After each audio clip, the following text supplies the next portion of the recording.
మీ ఎలాంటి వ్యాపార ప్రకటనలకైనా వెంటనే మా ఛానల్ సంప్రదించండి. ప్రస్తుతం మనతో పాటు ప్రముఖ ఆధ్యాత్మికవేత్త, ఐకాన్ ఆస్ట్రాలజర్, మంత్రతంత్ర జ్యోతిష్యులు సురేష్ బాబు గారు ఉన్నారు. గురువు గారితో మాట్లాడేద్దాం. నమస్కారం గురుగారు. జై శ్రీమన్నారాయణ. 2026 మొదటి 6 నెలలు మనం సక్సెస్ఫుల్గా పూర్తి చేసాము. మరి రెండో భాగంలోకి ఎంటర్ అవుతున్నాం. దానిలో భాగంగా జూలై నెల మేషరాశి వాళ్ళకి ఓవరాల్గా ఈ మాసం ఎలాంటి ప్లస్లు మైనస్లు ఉన్నాయి, వీళ్ళు ఎలాంటి జాగ్రత్తలు తీసుకోవాలంటారు? ఖచ్చితంగా ద్వాదశ రాశుల్లో ఒకటి మేషరాశి. మేషరాశి వారికి జూలై మాసం 2026 సంవత్సరం చూసినట్టయితే కనుక వీరికి కొంతమేర బాగుందని చెప్పొచ్చు. గత 2.5-3 సంవత్సరాలుగా చూసినప్పుడు పనులే ముందుకెళ్లకుండాను, ఆశాజననంగాను, వీరికి ఏ పని అనుకున్నా అన్నీ వెనక్కి రావటం, అప్పులు ఇచ్చిన దగ్గర రాకపోవటము, ఇవన్నీ కూడా మనం చూస్తూ ఉన్నాం గత 2.5 సంవత్సరం 3 సంవత్సరాలుగా. ఏంటి, శని భగవానుడు 12వ స్థానం ఉన్నప్పటి నుంచి కూడా ఇదే పరిస్థితి అనమాట. ఇప్పుడు స్వస్థానంలో శని ఉన్నాడు, ఆరోగ్యం ముందుకెళ్ళట్లేదు, కాళ్ళు ముందుకెళ్ళట్లేదు, అన్నీ సహకరించలేదు అనమాట. పని అయిపోద్దులే ఈరోజు అనుకున్న దగ్గర 4 రోజులకు 5 రోజులకు అవుతుంది లేకపోతే లేదు.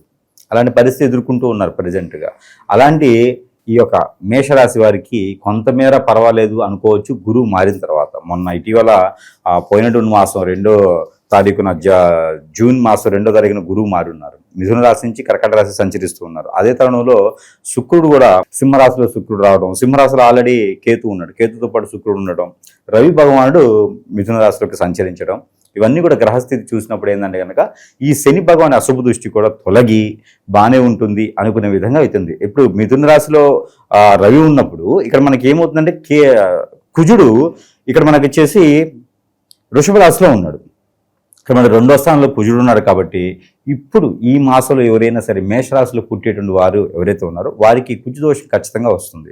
పుట్టిన తర్వాత 30 రోజుల లోపు, 31వ తారీఖు లోపు కనంటే పుట్టిన తర్వాత తేదీ నుంచి 31 రోజుల లోపు కనుక వారు నవగ్రహ శాంతి పూజ చేయించుకుంటే కొంతమేర వారికి ఆరోగ్య సమస్యలు కానీ బలరిష్ట రోగాలు కానీ రాకుండా ఉండేందుకు, కుజదోషం ఎక్కువగా ఇబ్బంది లేకుండా ఉండేందుకైతే సహకరిస్తుంది. అలానే మేషరాశి వారికి ఏదైనా కొత్తగా ఏదైనా వ్యాపారం చేయాలనుకుంటే కనుక ఈ మాసంలో వచ్చేటువంటి అమావాస్య తర్వాత కాకుండా అమావాస్య ముందే, అంటే దాదాపు 15వ తారీఖు ముందే వీరు ఏదైనా వ్యాపార ప్రయత్నాలు చేసి ఏదైనా పెట్టుకోగలిగితే కనుక ఖచ్చితంగా బాగుందని చెప్పొచ్చు. బట్టల వ్యాపారాలు కానీ, ఇక పాల ఉత్పత్తి లాంటి వ్యాపారాలు కానీ వీరు చేసుకుంటే బాగుంటుంది. రైతులుగా ఏదైనా పంట భూములు పండించడానికి మెట్ట పొలాలు మాగాణి కాకుండా, మాగాణి అంటే రైస్, బియ్యం, ఒడ్లు, మెట్ట పొలాలంటే కంది, మిరప, మినుము, ఇలాగా ఏదైనా మనకి పండించుకునే దానికి శనగలు లాంటివి, ఇలాంటివన్నీ కూడా చాలా అద్భుతంగా ఉంటాయి పంట భూములు. ఏదైనా ప్రయత్నం చేస్తే పండించుకోవచ్చు. తర్వాత విదేశీయానం ఎవరైనా ప్రయత్నం చేయాలనుకుంటే కనుక ఈ మాసం జూలై మాసం 25వ తారీఖు తర్వాత ప్రయత్నం చేస్తే ఖచ్చితంగా విదేశాలకు వెళ్ళేలా కనపడుతుంది. ఇక పాత మొక్కుబడులు కానీ, పాత ఫ్రెండ్స్ కానీ, పాతకు సంబంధించినటువంటి అప్పులు బాధ కానీ పోయేందుకు ఒక వనరు మనకి దొరికేదానికి అవకాశం ఉంది. వచ్చే ప్రతి అవకాశం కూడా అందిపుచ్చుకోవాలి. ఏదో చేసేసామంటే అయిపోదు. అందిపుచ్చుకుంటే వీరు అనుకున్నటువంటి స్థానానికి, అనుకున్న స్థాయికి వెళ్తారు. అలానే భార్యాభర్తల మధ్య గొడవ కావచ్చు, తగాదలు కావచ్చు, ఇంకేదైనా పెళ్లి అవ్వకపోయినా సరే ఈ మాసంలో ఏదైనా చేసేటువంటి ప్రయత్నం, కుజదోషం, కాలసర్పదోషం, నాగదోషం ఇలాంటివి ఉంటే కనుక ఈ యొక్క మాసంలో ప్రయత్నం చేస్తే ఈ మాసంలో చేసేటువంటి ప్రతి ఫలితం కూడా వస్తుంది అనమాట. ప్రతి పూజకి ప్రతిఫలం త్వరగా వస్తుంది. కాబట్టి ఇలాంటివి ఏమైనా ఉంటే కూడా అది ఏదైనా చూయించుకొని చేసుకోవాలి. నిరుద్యోగులు అలాగే ఉద్యోగం చేసేవారు పరిస్థితి గురుగారు.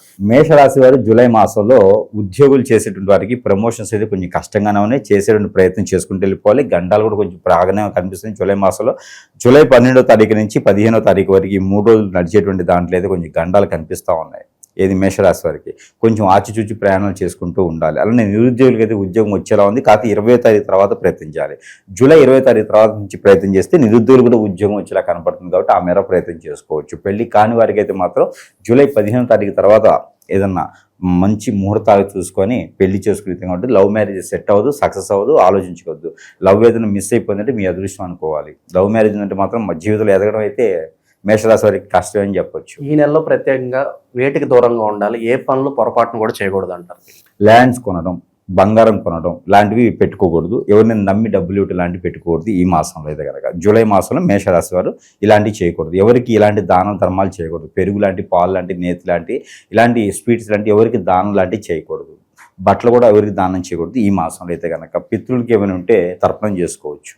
గురుగారు, అలాగే ఈ నరఘోష, నరదిష్టి ఎక్కువగా ఉండటము, శత్రువులు ఎక్కువగా ఉన్నారు అనుకోవడము, లేదంటే మా భార్యనో భర్తనో మందు పెట్టో లేదా అష్టదిగ్బంధనం చేసో వాళ్ళ వైపు లాక్కున్నారని చెప్పి ఇలాంటి ఈ నెగిటివ్ ప్రభావాలతో బాధపడే వాళ్ళు అనేక మంది ఉన్నారు. మరి దీని పరిస్థితి ఏంటి? మేషరాశి వారికి మనం గ్రహించి గమనించి ఆలోచించినట్టయితే కనుక వీరికి ఉన్నటువంటి సెన్సిటివ్ తత్వానికి కావచ్చు, మూర్ఖత్వానికి కావచ్చు, మొండితత్వానికి కావచ్చు, ఆలోచించే విధానం కావచ్చు, ఎదుటివారికి చేసే సహాయానికి కావచ్చు, మంచివారిని నిరూపించుకునే దానికి కావచ్చు, ఇవన్నీ కూడా మనం ఎలా అయితే చూస్తున్నాం మంచి విషయాలు, ఈ మంచి విషయాలు తట్టుకోకుండా ఆలోచించేసి ఎదుటివారు మన మీద దండెత్తేటువంటి విషయం ఉంటుంది. అది ఏంటంటే హిప్నటిజం, బ్లాక్ మ్యాజిక్, వశీకరణ, భాగలమూతి లాంటి చేసి అష్టదిబ్బంది చేసేసి వీరు జీవితంలో ఎదగకూడదు అనేటువంటి విధంగా చేసేవారు ఉంటారు. ఎవరండి నాకు చేస్తారు, నేను చాలా మంచివాడు అంటే నీ బంధుమిత్రులు, ఫ్రెండ్స్ చాలు, ఎవరు అవసరం, బయట వారు ఎవరు చేయరు, వాళ్ళు చేపిస్తే సరిపోదా? అందరూ మనకి ముందు వచ్చేసి నవ్వుతున్నారు, మాట్లాడుతున్నారంటే వెనక పక్కన చాలా తీస్తారు గోతులని అర్థం.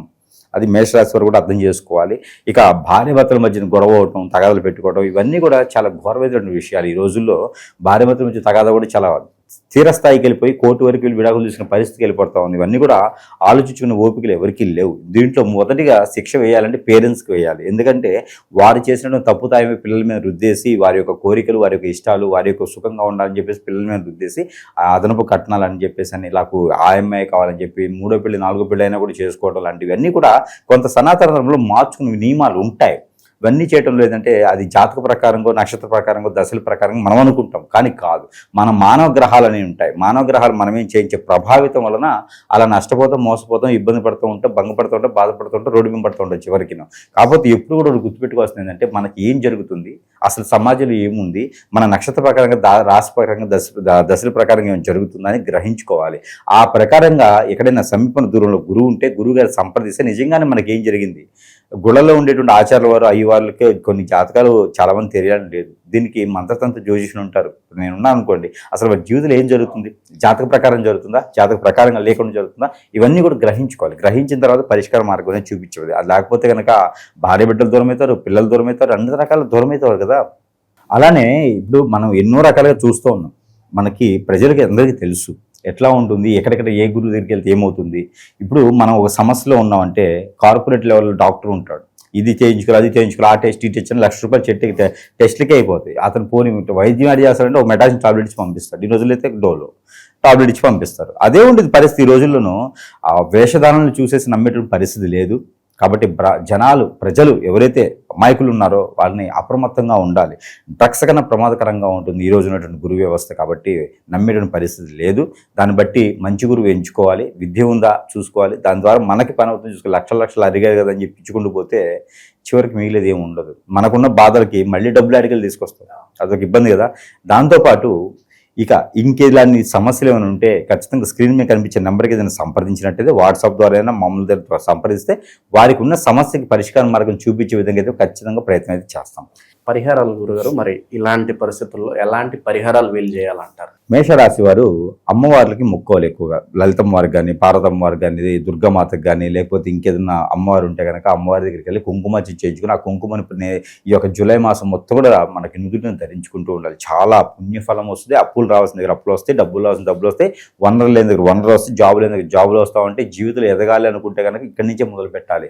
ఈ సంవత్సరం చాలా అద్భుతంగా ఉంది మేషరాశి వారికి. శని భగవాన్ ఉన్నప్పటికీ కూడా అద్భుతంగా ఉంది. కాబట్టి ఆ విధంగా వీరు ముందుకు వెళ్తే సరిపోతుంది. అలానే దేవుని అనుగ్రహం కూడా ఖచ్చితంగా కావాలి. ఈ దేవుని అనుగ్రహం కావాలంటే దత్తాత్రేయ స్వామి వారికి గోధుమ రొట్టెలు కానీ ఇవి చేసుకుంటూ ఉండాలి. దత్తాత్రేయ స్వామి వారిని కొలిస్తే మేషరాశి వారికి అద్భుతంగా కలిసి వస్తుంది. అలానే దాంతోపాటు ఈ యొక్క మేషరాశి వారికి ఈ యొక్క మాసం జూలై మాసంలో కనుక ఒక గ్రీన్ కలర్ నిమ్మకాయ, జీడిగింజలు ఒక 2 ఈ 2 కలగలిపేసుకొని తల చుట్టూ దిష్టి తీసేసి ఎక్కడ పొదలుగా ఉన్న చెట్లలో వేయాలి. అలానే ఈ వీరికి కలిసి వచ్చే నెంబర్ కూడా 7 and 4. ఈ మేషరాశి వారికి చాలా అద్భుతంగా కలిసి వస్తుంది. వీరికి కలిసి వచ్చే కలర్ వచ్చేసి yellow green blue parrot green, ఈ 4 కలర్స్ కూడా వీరికి కలిసి వస్తే పింక్ కలర్ కూడా వీరికి పర్వాలేదు అనిపిస్తుంది ఈ మాసంలో అయితే కనుక. ఇక వీరికి కలిసి వచ్చే దిక్కు తూర్పు, ఉత్తరం, ఈ 2 దిక్కులు చాలా అద్భుతంగా ఉంటాయి. వారు ఏదైనా షాప్ పెట్టుకున్నా, వ్యాపారం పెట్టుకున్నా ఇబ్బంది లేకుండా ఉండేలాగైతే తూర్పు, ఉత్తరం ఈ దిక్కులు 2 కూడా వారు ప్రయత్నం చేసుకోవచ్చు. ఇక వారు ఇండిపెండెంట్గా చేసుకోవాల్సిన కూడా మనం చెప్పుకున్న దేవుని అనుగ్రహం ఖచ్చితంగా తీసుకోవాలి. దేవుడికి కలుసాకు వేసుకోవాలి. పుట్నాల పప్పు, వలిపేలాలు, బెల్లము ఇవి కలిపేసి స్వామివారికి నైవేద్యం పెట్టుకుంటూ ఉండాలి. చాలా అద్భుతమైనటువంటి ప్రతిఫలాలు పొందేలా కనిపిస్తూ ఉన్నారు. కొంతమందికి అయితే మిశ్రమ ఫలితం సూచిస్తూ ఉన్నాయి. కాబట్టి వారు కూడా జాగ్రత్తగా దేవుని యొక్క ఆరాధన, అగ్ని తీసుకుంటూ ఉండాలి. దేవునికి సంబంధించినటువంటి ధ్యానాలు ఎక్కువగా మనం చేస్తూ ఉంటే ఆటోమేటిక్గా అనుకూల పనులు ముందుకు వెళ్తూ ఉంటాయి. వీళ్ళకి ఈ నెల ఎలా ఉండబోతుందో మంచి విశ్లేషణ అందించారు. ధన్యవాదాలు.